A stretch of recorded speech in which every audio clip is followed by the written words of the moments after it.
You're listening to episode 14 of the Happy Space podcast. Today, we're exploring how to better manage anxiety with mindset coach Paul Sheppard.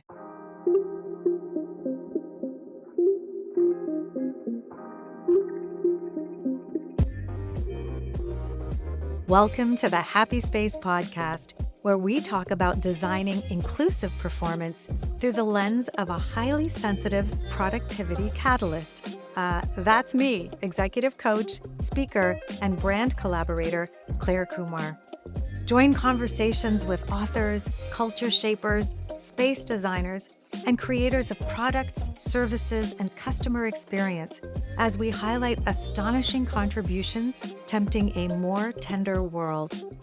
We know that diversity leads to richer results, so let's accept that productivity is personal and commit to designing with respect for humanity. I aim to leave you with ideas to better support your family, colleagues, customers, community, and not least of all, yourself.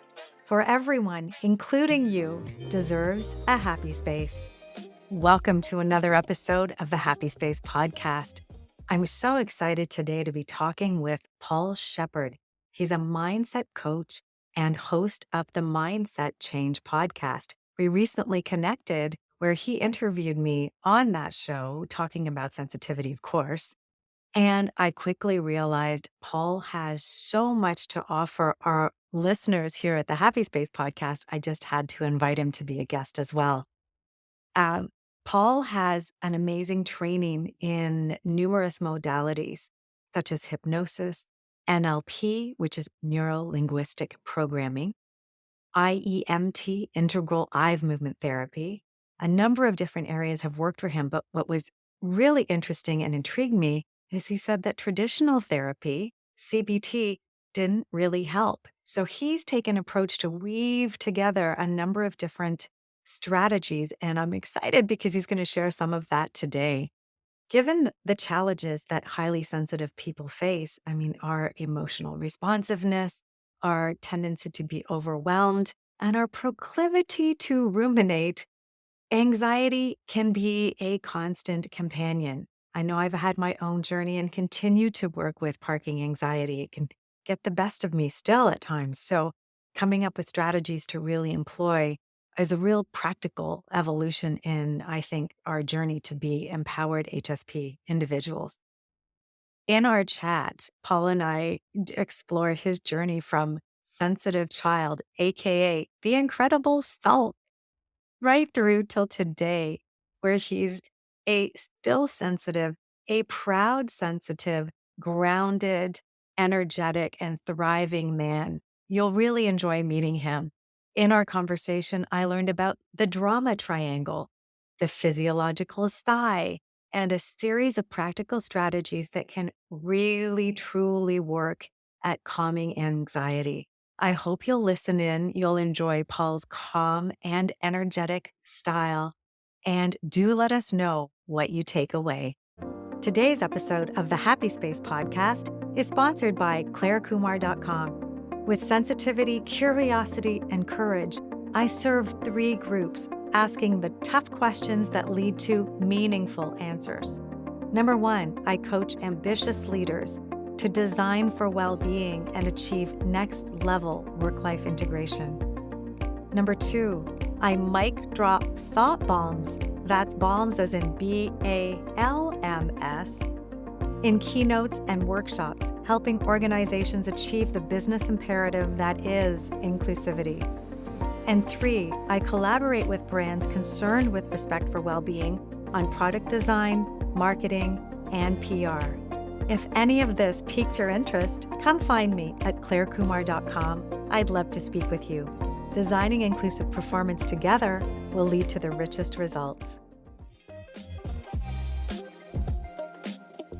So, Paul, I'm so happy to be joining you today to get into a discussion around mindset, anxiety, and all of the good information that you have to share with listeners. But first, I thought I would invite you to share a little bit about sensitivity and how that has shown up in your life, what that means to you. want to say thank you so much for inviting me on your amazing show. I loved having you on it as a guest on mine, and we had such a great conversation. And what a great question to start off with. Sensitivity. I think. Do you know what? From just talking to you and exploring your stuff, I've really reflected back on my past and how often I was shamed for being classed as sensitive, as if there was something wrong with me. I, no one really guided me to be able to manage my emotions. I think I was classed as an anxious child. No one said, this is what you do with them. It was literally, you shouldn't have them. And if you're expressing them, so if I was upset, then it was, you just need to go to your room, or there was the, Flashbacks, flashbacks yeah, to my parenting as well. yeah, it's that eye roll of, oh, he's upset again. And I used to get called the Incredible Sulk. So when I was a child, there was the Incredible Hulk on TV. And if I was ever upset, it was that, oh, he's having a sulk again. Oh, here's the Incredible Sulk. Are you sulking? So I grew up at home with that sort of shame of trying to keep myself to myself. And I mean, I fell into books to escape emotions and to escape my reality. And something else that came to mind was even the kids that I grew up with, my peers, um, who were very bullying in a way and attacking, they sensed that sensitivity. So it was easy for me to become a target. And I had no clue what I was doing wrong. No idea what was happening. I was so confused. So it's been a trait that I have been embarrassed about for such a long time. So you try to man up. For us guys, it's you try and deal with, yeah, it's that you gotta, be more masculine, pull your socks up, sort yourself out, Mhm, don't cry, get on with it. It was that type of attitude, mhm. which was incredibly damaging. Very difficult to navigate, and, the word "sulk," really, the incredible sulk, what an image Mm, there, and I just want listeners to know, you don't hear it in my voice right now, but if Paul and I hang out for a while, you definitely will. I was born in England as well, and sulking is I mean, that word was very prominently used. I don't know if it is here as much in North America, but mm. the way you're describing the reaction and so on is bringing back a lot of memories for me. Um, yeah, I wasn't given first of all, I don't think there was an invitation to express the fullness of emotions that we experience. And then there was an invitation to suppress or shut them down. I remember actually vividly watching a movie, which was very upsetting. And I remember my mom saying, "Oh, Claire doesn't cry." And in my throat was like, I don't know, a volleyball size lump in my throat. Wow, yeah. And I was like, ugh. I could get angry. I was modeled anger as a child, but I didn't know about expressing sadness, frustration, so many emotions, right? So, Mm, how does this, how does it show up for you now as someone who's in touch and so very mm. self-aware? How does sensitivity show up for you now?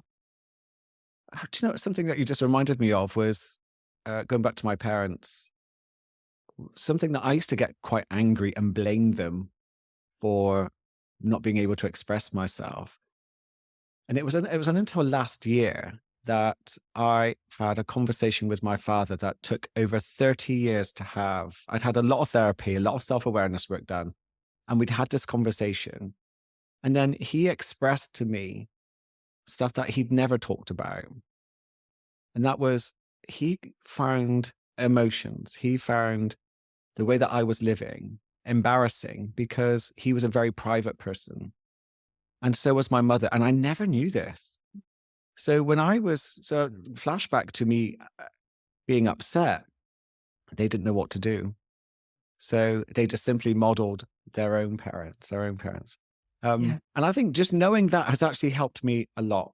That's within the past year of developing a self-awareness of being accepting what you're feeling, allowing it to be there, and you can nurture those feelings with a sense of compassion Yeah. instead of shame.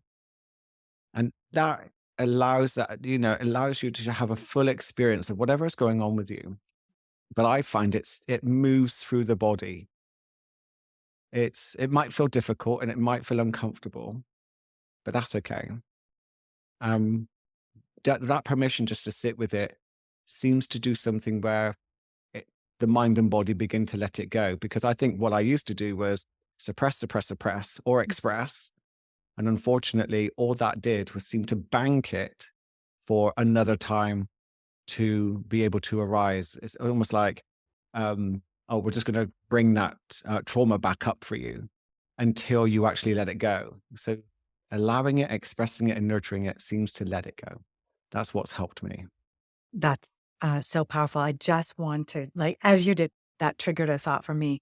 Mm, Um, Thinking about your parents, I think fundamentally it's helpful when we feel like, oh, it would have been better if, or I wish somebody could mm, do this. This fundamental belief that we're doing the best we can with what we know. And boy, do we have an opportunity to know and learn and share so much more. So when I think about that with my mom, she was doing the best she could, and my dad as well, and all of and your parents as well. So that seems to lighten the load, and when we can think that no one was there really trying to harm us and really trying to have us carry or heavier loads in our lives, yeah, right? absolutely. It takes you off of the the drama triangle. I don't know if you know what the drama No, triangle is. So no, there's, it's by Stephen Cartman.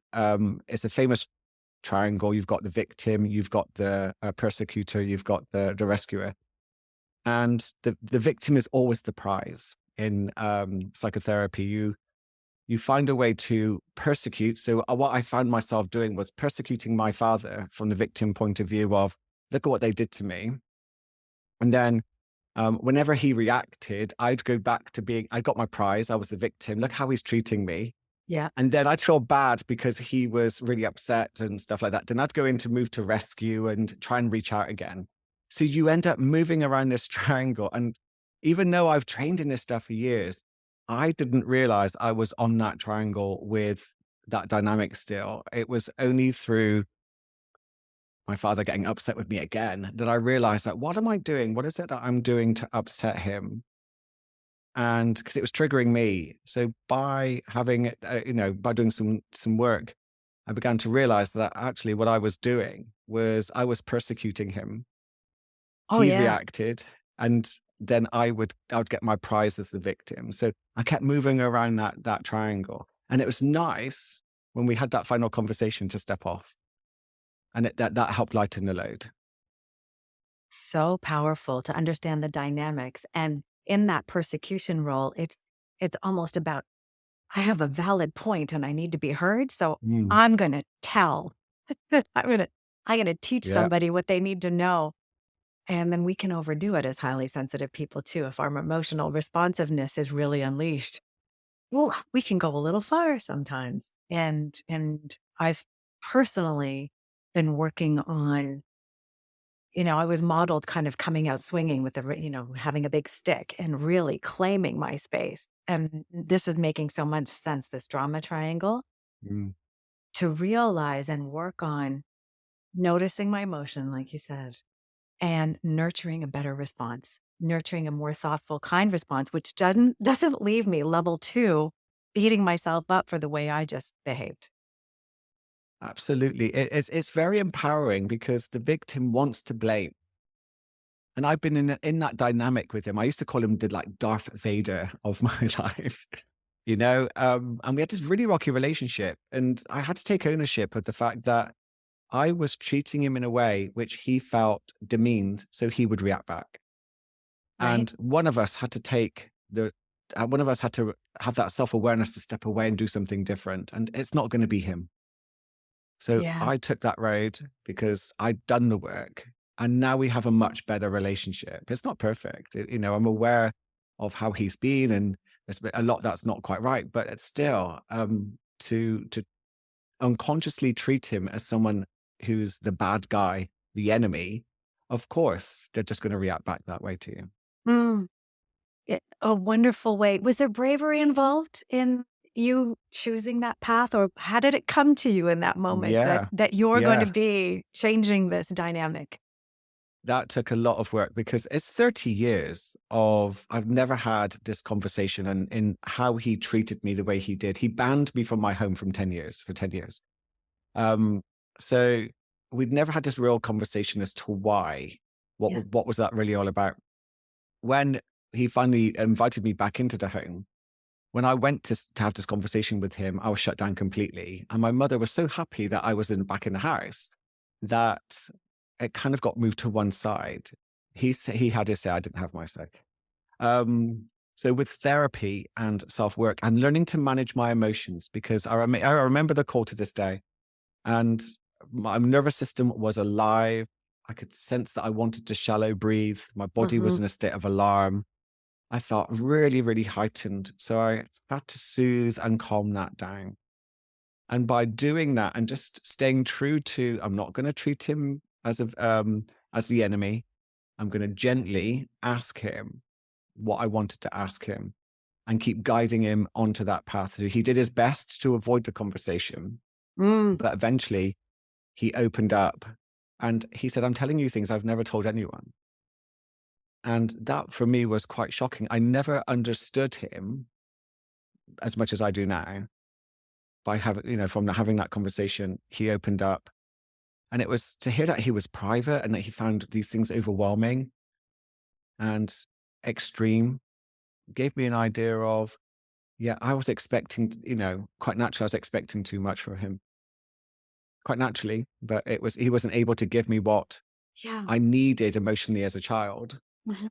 And I had that trauma to carry with me, but it's my job to release that trauma so that I don't pass it on or project it onto other people. Mm. I hear in this story incredible self-compassion and compassion Mm. for your father as well. And I wonder if it's something you'd like to speak about now, this role of self-compassion in being kind to ourselves, which kind of invites that flow of compassion to others.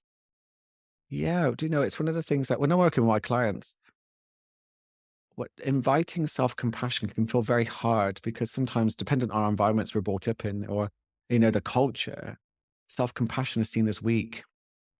It's something that maybe women do, guys don't do it, or even for women, it's if you're a strong woman, you shouldn't have this going on. You're too sensitive, and owning self-compassion as one of the most valuable tools that you can use for self-transformation and change. So self-compassion towards yourself, loving yourself, accepting yourself as if you would someone else who was in your vicinity who you loved and they were in pain.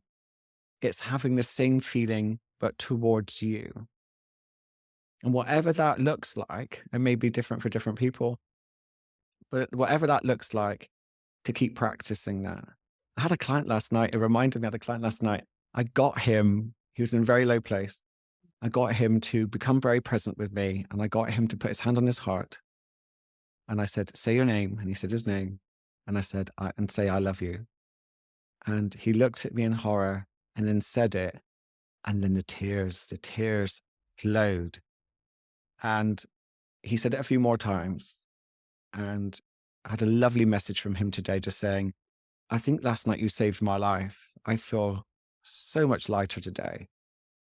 Because that's what we're cultivating. Was he had a very angry approach towards himself, which is so common. I had Mhm. too. So much anger, so much shame and guilt for who I was, what I've done, my behavior, because classed as too sensitive. And I didn't know how to manage my emotions. So I didn't see myself in a good light. But the minute you begin to just put your hand on your heart and just, begin to feel compassion towards yourself, that's a wonderful release of oxytocin just doing that, Yeah. by the way. So that's a nice little boost. you can begin to get in touch with who you are. And, I meditate, I do mindfulness. All of those tools help you create that relationship with yourself. Because I think the guy was in my office, he was disconnected. We began the process of reconnection. I was disconnected. And from all the self-work and help and everything that I've been doing, I became reconnected. And that's when we have a stronger relationship with ourselves. That's beautiful. And I love how it's talking about, yeah, sure, our minds, but our Mm, hearts and bodies, it's all connected. And so, yeah, putting your absolutely. hand on your heart, maybe we can dive into a little bit of, well, before we get into some real strategies, people can listen Mm, and absolutely employ further than to the hand on the heart and self-compassion. We've already yeah. got some. Can you tell me a little bit about your journey into you're trained in numerous modalities Mm. and NLP and hypnotism. I'm seeing on when I googled your website, I'm like hypnotherapist, Brighton, right? Yeah. Okay. There's so many talents. Can you tell us a little bit about your journey through these different kind of healing modalities, and then we'll Mm. get to some treasures. Well, as I discussed from my childhood, I developed an anxiety and panic disorder. So I was having panic attacks on a regular basis. So in my, I'm going to do something about it, I didn't really know much about going to a therapist. So bizarrely, I went to a counseling course at the age of 17 to Oh, learn counseling. So I started that process. I wow. had therapy. Yeah, so I had therapy, but the therapy, the traditional approaches didn't work for me. Um, it was all focused on what was I worried about. And there were times when, and this is a confusing thing about anxiety, is sometimes there were times I was just simply not worried at all. There was nothing in my mind, but my body was telling me that I was in danger. There was a state of alarm in my body. And I was trying to explain that to the therapist, and they were just looking at me like kind of strange. So it was almost like CBT style processes, but there was no tools or strategies to help me go into social situations where I had a social anxiety. I had a real travel phobia anxiety. So I really couldn't do the things I wanted to do because there was no tools or strategies. It was try and think your way better. Yeah. And So it just was, yeah, yeah, for listeners who might not know the term CBT, cognitive behavioral therapy. So yeah, my thoughts, behaviors, actions, making those absolutely. connections, Yes. right? Yeah. Yeah. So you can question your thoughts. The thing is though about that, and so I thought I was a failure, and I thought this is not working for me. I'm doing this all wrong. And I even got to the point where the panic attacks were so strong and the anxiety was so strong, I couldn't see a future. I thought about taking my life. And it's one of those strange things that in that moment when I remember sat in the bathroom thinking, what am I going to do? And I had this strong feeling inside that said, you're really looking at this the wrong way round. And it was look at it from the bigger picture, a holistic point of view. So I did some more research and I found out from researching that I was breathing wrong. I was too shallow. I wasn't breathing deep enough. My lifestyle was most likely, definitely exacerbating my anxiety. Um, Oh.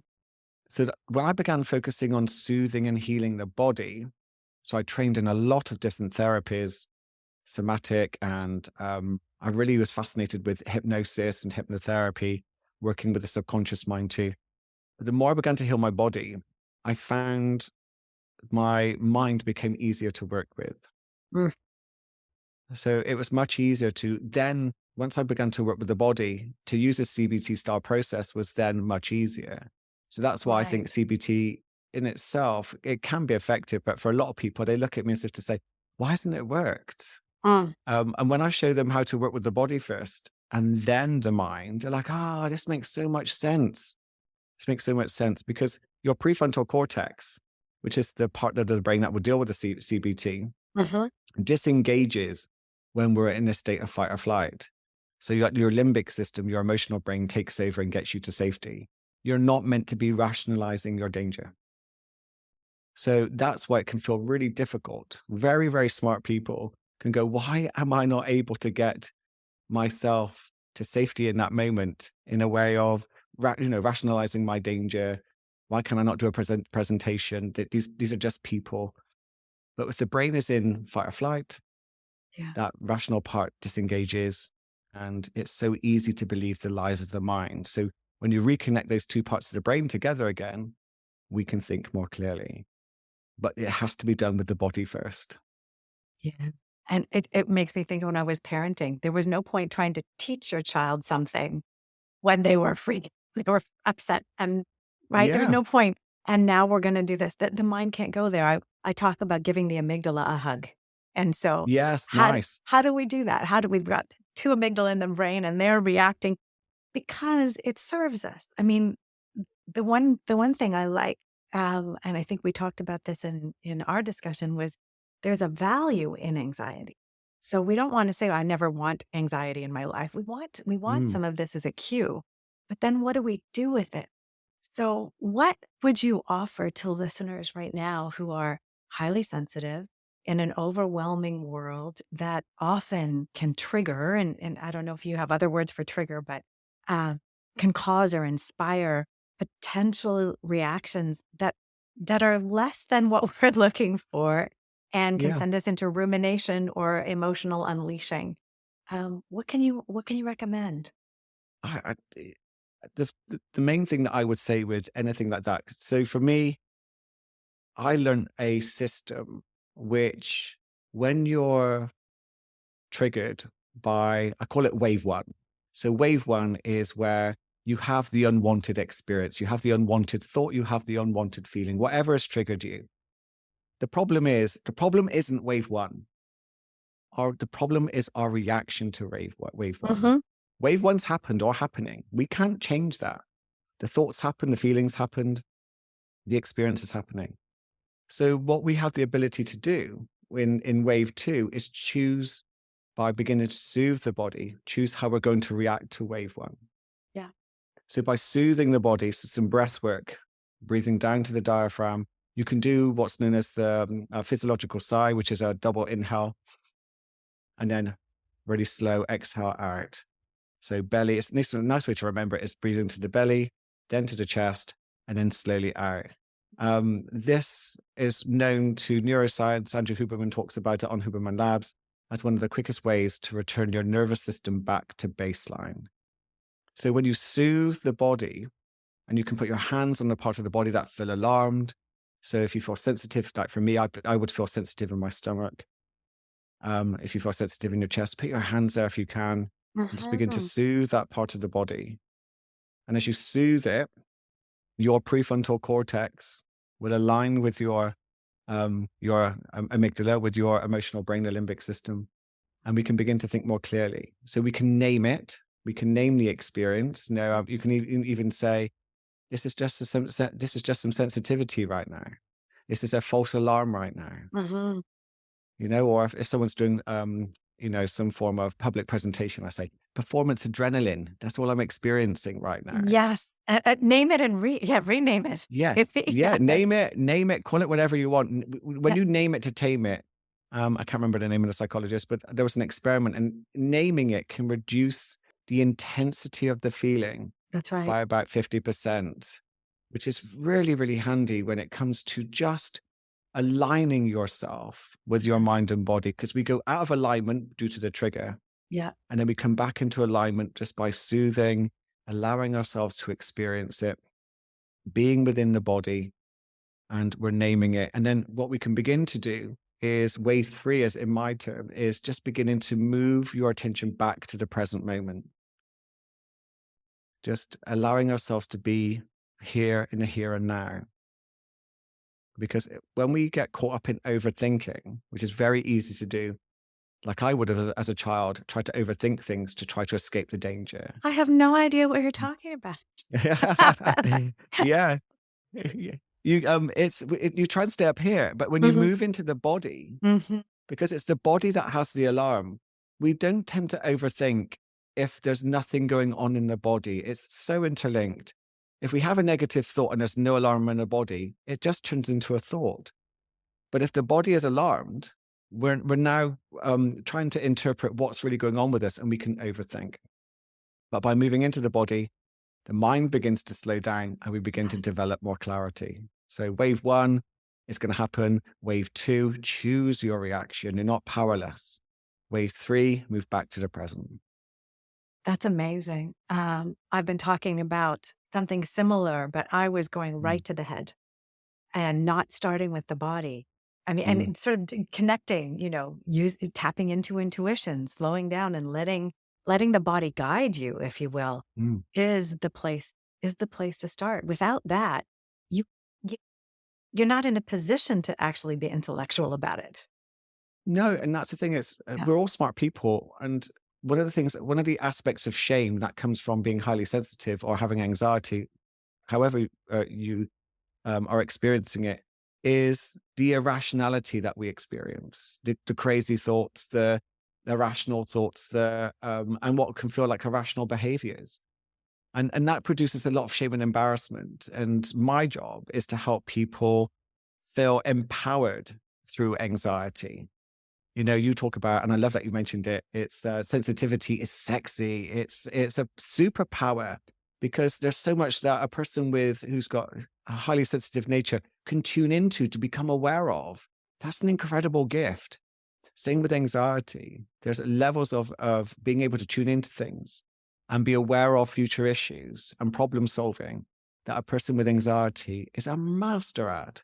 And there's nothing to be ashamed of either way. It's an incredible gift. We just need to upgrade society a little bit to get on board with the program. We need, yeah, we need the two things. We need society to evolve to be a bit more tender, I would say. That's my big invitation out Yeah. there. But what you're offering, what I hope to be a part of on people's journey as well, is this empowerment to be self aware and love the strengths that come with it, and then navigate through to away from shame and away from discomfort, to be able to then say, what do I have to offer in this situation? Mm, Right? absolutely. Absolutely. Mindfulness is a wonderful tool for that because mindfulness or meditation it gets you to step back from your ego. So our conditioned minds um, is likely to be a trigger point. And just by developing the skill to be able to step back as your awareness and become aware of the ego, wanting to react, wanting to replay past traumas, is an incredible game changer. Because now we have a choice. You can see how you want to respond, but you have a choice in how you're going to respond. Yeah. And Yeah. that for me was such a skill. When that began to happen, I was blown away by the fact that I'm aware I want to be upset by something, or I'm aware that there's a part of me that wants to cause an argument so that I could be the victim. There's a part of me that wants to do this. And Yeah. the fact that I could just observe it and even just say to someone, I'm not trusting how I think and feel right now. I'll be with you in a moment, and be okay with that. Yeah. It's empowering. It lets people know where they are, but also at the same time, it gives you a chance to choose how you're going to respond instead of just react. Couple of words coming to mind there. Mm, Well, you invite this pause, which mm, takes patience, right? And in a world that's not largely patient, there's some bravery in the true. moment to hold that time for the self-awareness, to do that check-in and say, ego, are you wanting to be right now? Are you wanting to teach someone a lesson? Are you do you, what's happening there? And to invite that in. So the patience is there. And also earlier you mentioned the word practice. Mm. So with those two things, how have you made it possible for you to hold on to be in practice in this and to cultivate the patience to really step into this power? Daily meditation. It's a non-negotiable for me. Um, it's a practice that I struggled with at the beginning because I didn't kind of get it, and my ego wouldn't let me sit still. It was like, "This is boring. I don't want to Yeah. do this. How long have I got left?" I'm fidgety. I was too attached to my egos, and back then, I didn't know that my thoughts were options only. I believed everything I thought. I didn't know it was a choice. And that was a big game changer when someone said, you do know that your thoughts are not real, don't you? And I just looked at them with an eyebrow raised and said, but I'm thinking it must mean something, surely. And they're like, no, it's just your conditioned mind just spouting nonsense. And you can step back and observe your thoughts. And that took some practice. And then when I got I remember crying because Yeah. it felt so liberating to realize I don't have to believe what I think anymore. I'm not my thoughts. This is just my conditioned mind repeating the past. And I can consciously choose as an awareness what I really want to think. So meditation, even if you just begin with just a couple of minutes, 1%, a little bit more each day, in a month, you're 30% better. So it's just a little bit more each day of exploring the mind and developing that self-awareness as, yeah, but that would say that was the biggest thing. Learning to pause, learning to breathe, Yeah. learning to relax and sit still. And And it's then accessible to everyone. It's everywhere. portable. It's another P Yeah, word. It's portable too. You have it it with you at is. all the time, which is, yeah, Absolutely. yeah. Um, so the last question is Mm, something, and it sort of comes back to naming it, and your wave one, wave two, which I've talked about as level one, level two. We get the yeah. first reaction. So I might feel angry, I might feel jealous, I might feel irritated. And then I've called it level two. I think this is the wave two where where it's the second reaction to it. It's like, now I'm feeling shame because I Mm, shouldn't be feeling jealousy. I shouldn't, the second level piece. I wanted to talk just a little bit more about shame, mm, because highly sensitive people, um, in our culture of, yes, you're too sensitive, you're too much. What do we do with shame as a feeling? Maybe a last thought about that, as how we can emerge yeah. through that and really stand in some strength. I think when it comes to the wave system and your level system, by the way, if we can incorporate this in, is they would naturally happen on autopilot. There are our conditioned response. So we'd have wave one, the trigger, wave two, our reactive response to it. Wave three is the shame and the guilt and the fear that wave one is going to happen again. And then it just repeats in that cycle. But by being awake and aware, so moving ourselves to the present moment, we begin to choose wave two as a response to wave one. And wave three is allowing ourselves to feel what we felt and then begin to move into the present moment. So if we are feeling shame, which is quite natural, a natural response is to begin to try and move away from it, which is an unconscious response, an autopilot. By being awake and aware, we can become aware of where it sits within the body. So for me, shame is likely to sit within the stomach. I can sit there with and think about probably a younger version of me who's holding that shame. So a bit of time regression of me in the past, age regression of a young Paul who's still feeling ashamed for whatever reason. And I can imagine him there literally in my stomach. And just letting him know that he is loved and he's got nothing to be ashamed of, nothing to be embarrassed. Is giving my younger self something that they didn't have back then. So I'm fulfilling an emotional need that they didn't have back then. And it's all metaphorical, of course, but by allowing that feeling to be there within the body and nurturing it, it begins to move, which is a strange feeling. But when it begins to move through the body, it's almost like you're breathing it out. Of some Yeah. people, it moves down, some moves up. When you move, and yeah, when you get that feeling move on, what you've done is release something that's been holding you down. And the more you do that, the lighter you become. And it's just that nurturing of shame, of just letting it be there, giving it some love. Yeah, it's back to that self-compassion and, Absolutely. visualizing the younger version of you. I often use my 3-year-old self or encourage clients to think about little you.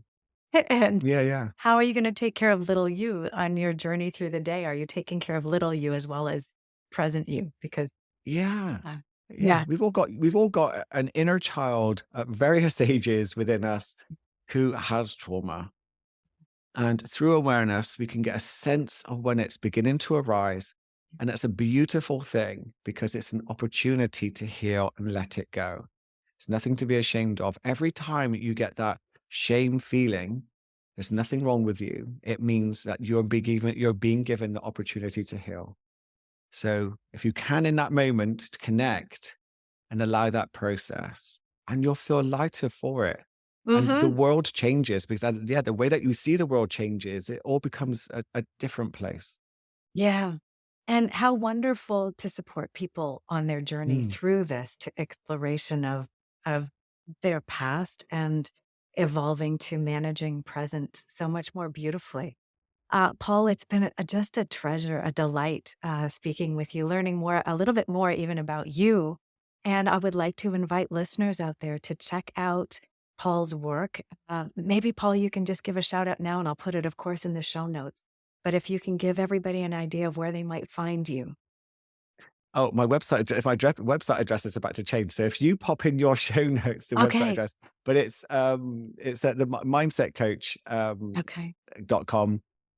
You'll find me, or the best place to come and ever find me is the Mindset Change podcast. Right.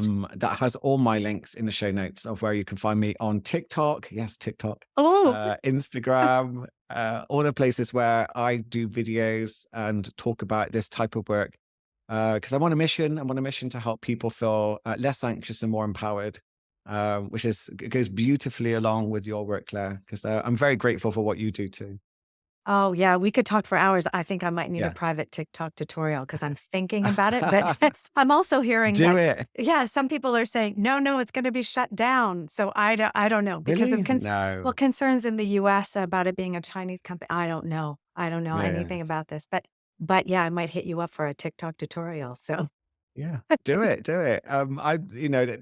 Thousands of people can watch a video very quickly. And it's all about you're spreading your work, which is incredibly important right now. Because yeah, I think the world is moving into a state of transition. We can see a lot of people becoming quite polarized, quite angry, and that makes them more conservative and a bit more, they don't see the world in a healthy way for themselves at times. And it's just about, we need a lot of people to help others heal. And this is why our work is quite important right now, I think. So yes, do a yes. TikTok, get it out there. I'll support you. Thank you. So, listeners out there, you've heard now that Paul has a podcast as well, which definitely I encourage you, as Paul will know this as a podcast host. We love this moment where we're talking to Mm. each other and we're thinking about you, our listeners, all the time. And we love to hear from you. So, please, if you listen to Paul's podcast, which I hope you will, there are some phenomenal episodes I've listened to already. Please leave a review, leave a comment, even engage with us. We'd love to know that what we're doing actually finds a home and makes a difference. So until next time, be well and make beautiful choices. Thanks so much for joining me, Paul. Thank you very much.